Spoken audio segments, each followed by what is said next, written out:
Roch Ripley, partner and head of Gowling WLG's intellectual property group in Vancouver.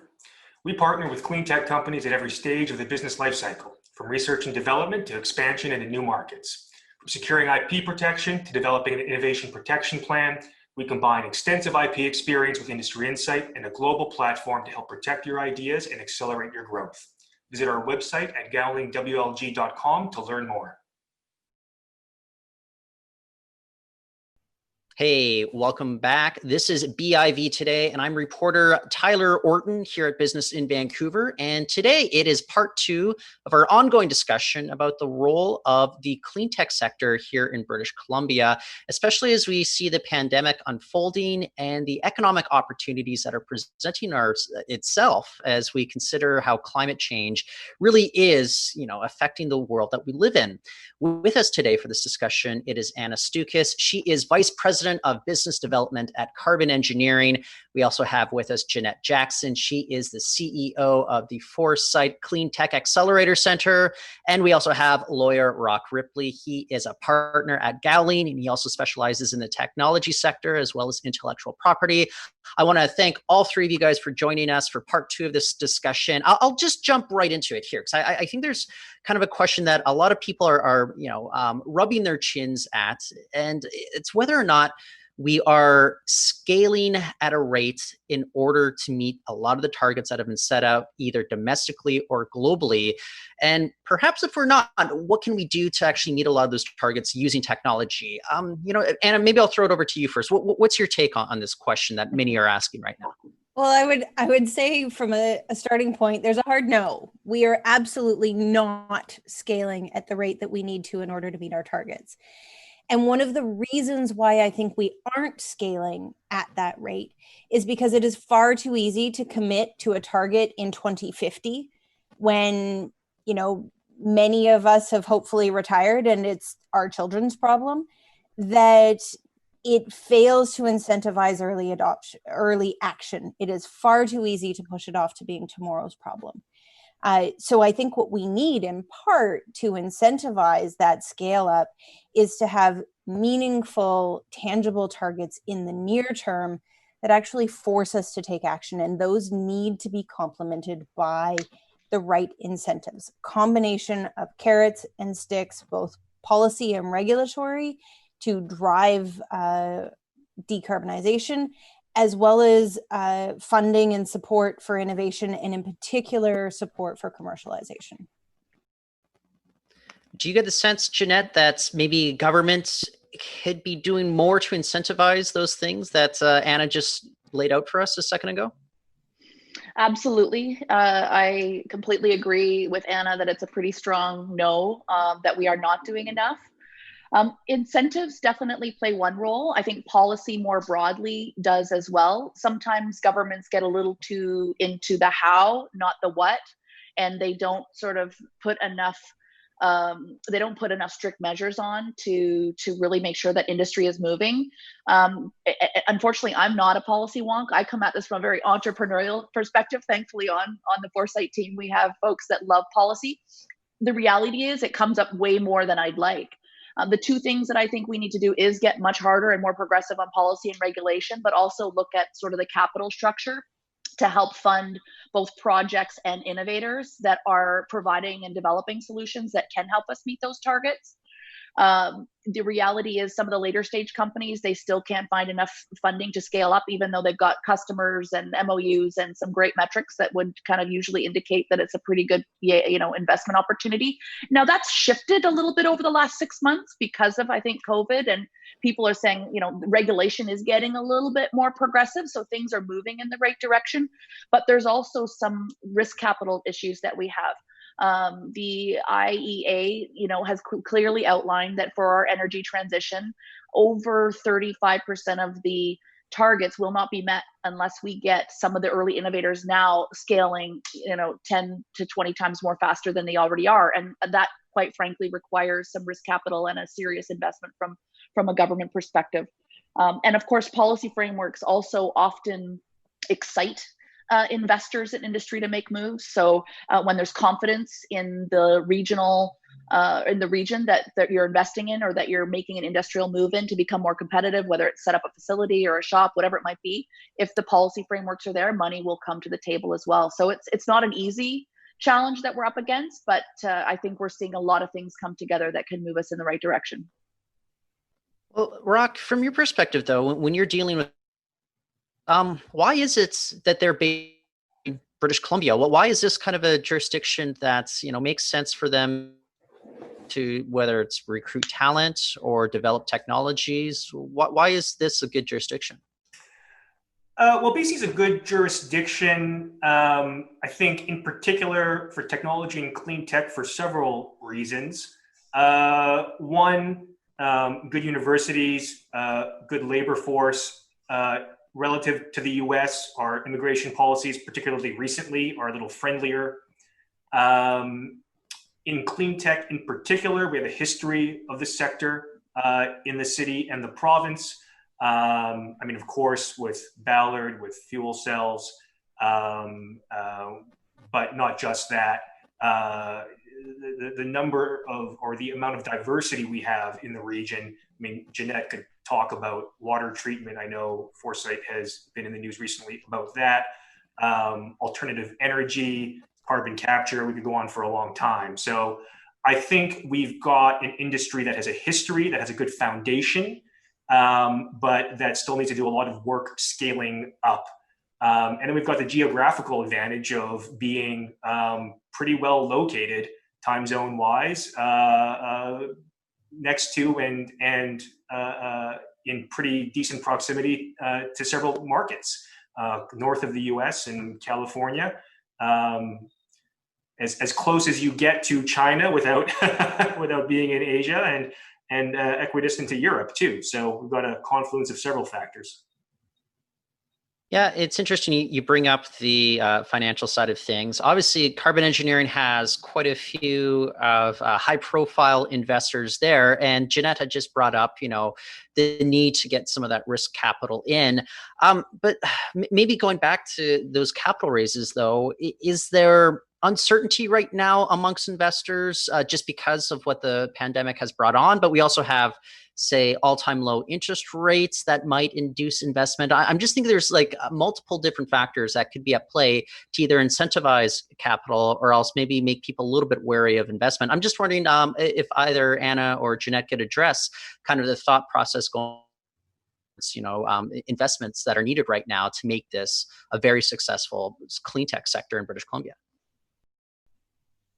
Anna, do you want to go or shall I? I was going to say, we're in a very lucky position that we were able to close our last round before this uncertainty, and we aren't currently trying to raise money in the midst of all of this uncertainty. I can only imagine, having previously been in the middle of trying to raise money when the stock market crashed in 2008, that companies that are faced with trying to drive to close on investments right now are in a very challenging position. Partly because some of the best capital available for incentivizing adoption of clean tech has also been hit very hard by the pandemic. If you look at the energy sector, if you look at the aviation sector, there's sectors that have been hit hard. And so those potential strategic investors are likely going to be wary to deploy capital. So then I think it comes to getting a bit creative about where you're looking at what the appetite is in the venture capital community and where government can play a role. Things like the Strategic Innovation Fund and the BC Strategic Investment Fund that was just announced that we hope we'll see roll out. It's an area where government can really help by stepping up there. And again, to what Jeanette said, it's about the what, not the how. Anytime that governments try and get into the range of being prescriptive and telling industry how something is going to happen, innovation is going to outpace the regulations. It's really important for government to look at setting performance-based targets and then allowing industry and innovation to figure out the best way of getting there, but making sure that they're providing that support that's available along the way. Yeah. Jeanette, what is the sense that you get right now, especially as you're dealing with so many of these, companies that are maybe ready to scale or they're ready to take that next form of, growth in terms of investment? Yeah, we fundamentally believe that if you have a strong team, a strong value proposition, and a smart business model, that you can raise money anytime. And if I put my entrepreneur hat on, I was one of the companies that was able to raise money in 2008 when the crash came. So it is possible. But what we are seeing is some downward pressures on valuations.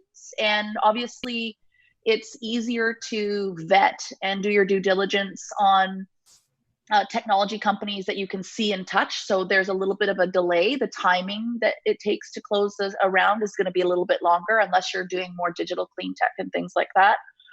And as Anna, started to dive into there, the opportunity to leverage private capital with the, broad amount of program funding that's available, methane, oil well abatement. There's lots of different initiatives in different streams. Built environment was part of the new $10 billion federal program. So if your story has something exciting that relates to some of the programs out there, then you can probably start to factor in some private capital leverage. And finally, the VCs, if you look at the numbers, are active. So deals are happening. PwC's recent report came out, and I'm only referencing just a recent one because it's top of mind. But the numbers are looking pretty good. Deals are getting done, and we get tons of outreach from different investment groups looking to make investments. I'll close off on this from my perspective as well. While some of the recent announcements on programming are interesting, there are additional tools and it depends on your jurisdiction, right? Federally, things like flow-through tax credits for clean tech companies, perhaps capital gains exemptions on clean tech investments. There's lots of things that different levels of government can do to, get some more private capital flowing. Well, guys, we'll wrap up the discussion in just a moment here, but I think I'll throw this to all three of you, and if you guys want to think about this for a second. But just in terms of your optimism for the industry, where does it stand right now versus where it stood a year ago versus where it stood, say, 6 or 7 months ago when the pandemic first hit us? Maybe Roch, I'll throw it to you first, just about where you see the clean tech industry going and what your feeling is on it overall. Well, better than 6 or 7 months ago, but to be frank, I was pretty down 6 or 7 months ago across the board. So, and I would say generally better than a year ago. And I was pretty high on it a year ago, too.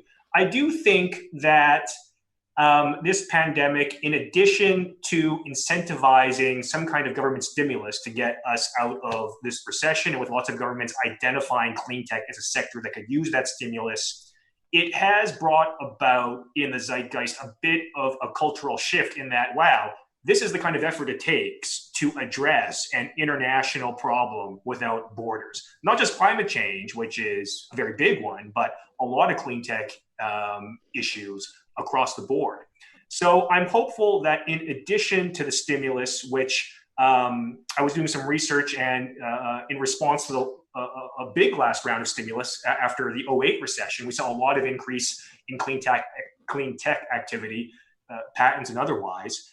I'm hopeful that stimulus will happen again. I'm also hopeful the cultural shift will change the mindset to make people understand that, like Anna said, a 50-year time horizon is not going to cut.